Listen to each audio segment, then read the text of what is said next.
ಶ್ರೀ ಈಶ್ವರಲಿಂಗ ಪ್ರತಿಷ್ಠಾಪನೆ ಪ್ರಾಣ ಪ್ರತಿಷ್ಠಾಪನೆ ಆಗಿದೆ. ಆದ ಕಾರಣ ಅದು ಮೊದಲ ಗುಡಿ ಇತ್ತು, ಮತ್ತು ಈಗ ಏನು ಚೇಂಜ್ ಮಾಡಿದ್ದಾರೆ ಅಂತ ಕೇಳೋಣ ನಮ್ಮ ಈ ಊರಿನ ಯಜಮಾನರಿಗೆ. ಅವರ ಹೆಸರು ಕೇಳಿಬಿಟ್ಟು ನಾವು ಮುಂದಿನ ವಿಷಯ ಕೇಳೋಣ. ಏನಾಗ್ತಾ ಇದೆ, ಏನಿದೆ ಈಗ ಇದೆಲ್ಲ ಪ್ರತಿಷ್ಠಾಪನೆ ಮಾಡೋಕ್ಕೆ ಏನು ಸಂಬಂಧ ಅಂತೇಳ್ಬಿಟ್ಟು ಕೇಳೋಣ. ಬನ್ನಿ ಸ್ನೇಹಿತರೆ, ನಮಸ್ಕಾರ. ಬನ್ನಿ ಸ್ನೇಹಿತರೆ, ಈಶ್ವರ ದೇವಸ್ಥಾನ ಪ್ರಾಣ ಪ್ರತಿಷ್ಠಾಪನೆ ಆಗಿದೆ. ಈ ಊರಿನ ಯಜಮಾನರು ಇಂದಿನ ಗುಡಿಗೆ ಈಗಿನ ಗುಡಿಗೆ ಏನು ವ್ಯತ್ಯಾಸ ಇದೆ ಅಂತ ಹೇಳಿಬಿಟ್ಟು ಕೇಳೋಣ ಅವರಿಗೆ. ನಮಸ್ಕಾರ ಊರಿನ ಸದ್ಭಕ್ತರಿಗೆ ಎಲ್ಲರಿಗೂ.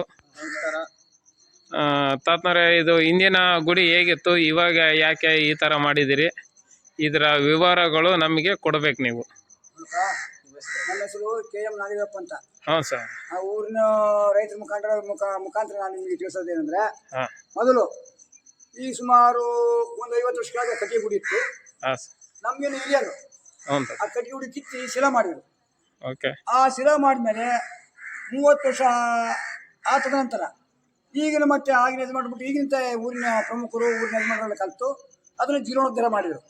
ಜೀರ್ಣೋದ್ಧಾರ ಮಾಡ್ಬೇಕಾದ್ರೆ ಏನ್ ಮಾಡಿದ್ರು, ಹಿಂದೆಲ್ಲ ಇರ್ತಲ್ಲ ಅದನ್ನ ಕಿತ್ತಿ ಕೆಡಿಸಿ ಶಿಲಾ ಹಂಗಿದ್ರು ಕೂಡ ಎಲ್ಲ ಗಚ್ಚು ಸಿಮೆಂಟ್ ಎಲ್ಲ ಬಡಿದು ಅದಕ್ಕೆ ಗ್ರಾನೈಟ್ ಹಾಕ್ಯಾರೆ. ನೆಲಕ್ಕೆ ಅದಕ್ಕೆ ಗ್ರಾನೈಟ್ ಹಾಕಿ ಗೋಪುರ ಉನ್ನತವಾದ ಗೋಪುರ ಕಟ್ಟಿಸಿ ಊರಿನ ವತಿಯಿಂದ ದುಡ್ಡು ಖರ್ಚು ಮಾಡಿ ಎಲ್ಲ ರೈತ ಬಾಂಧವರು ಒಮ್ಮತಾಗಿ ಹೊಸ ನವೀಕರಣವಾಗಿ ಗೋಪುರ ಮಾಡಿ, ಗೋಪುರಕ್ಕೆ ತಕ್ಕಂತೆ ಅವು ಮೂರ್ತಿಗಳು ಮಾಡಿ, ಅದರಿಂದ ಆ ಗೋಪುರಕ್ಕೆ ತಕ್ಕಂತೆ ಕಳಸ ತಂದು 1,35,000 ರೂಪಾಯಿ ಕೊಟ್ಟು ಒಂದೇ ಕಳಸ ತಗೊಂಡಿರ್ತಾರೆ ಊರಿನ ರೈತರು.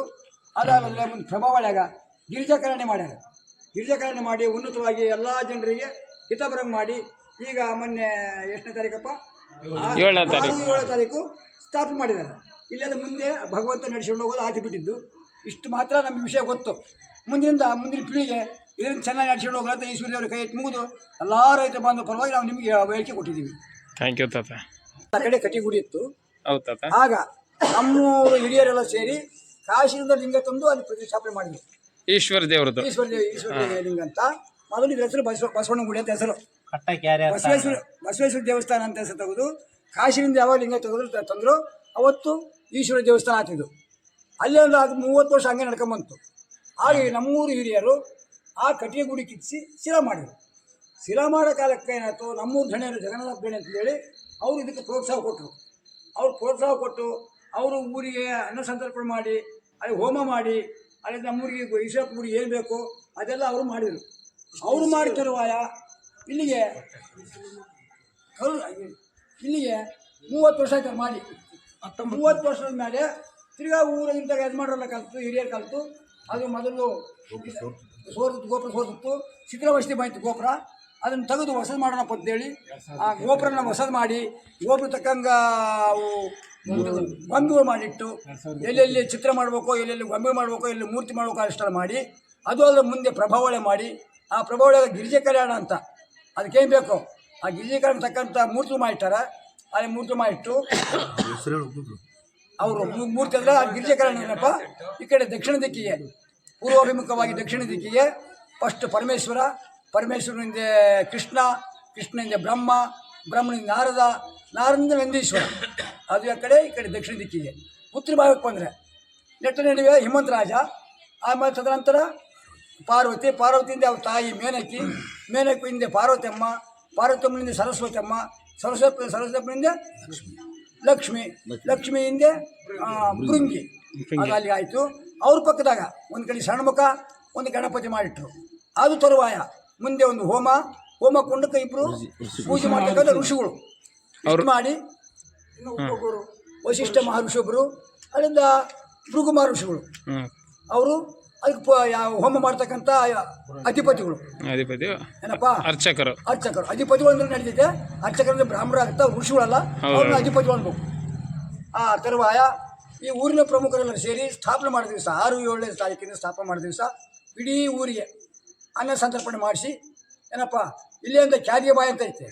ಆ ಕ್ಯಾದಿ ಬಾಯಿಗೆ ಹೋಗಿ ನೀರ್ಬಂದಿಯವ್ರು ಕರ್ಕೊಂಬಂದ್ರು. ಗಂಗಿನ 2 ಕಿಲೋಮೀಟರ್ ಆಗ್ಬೋದು.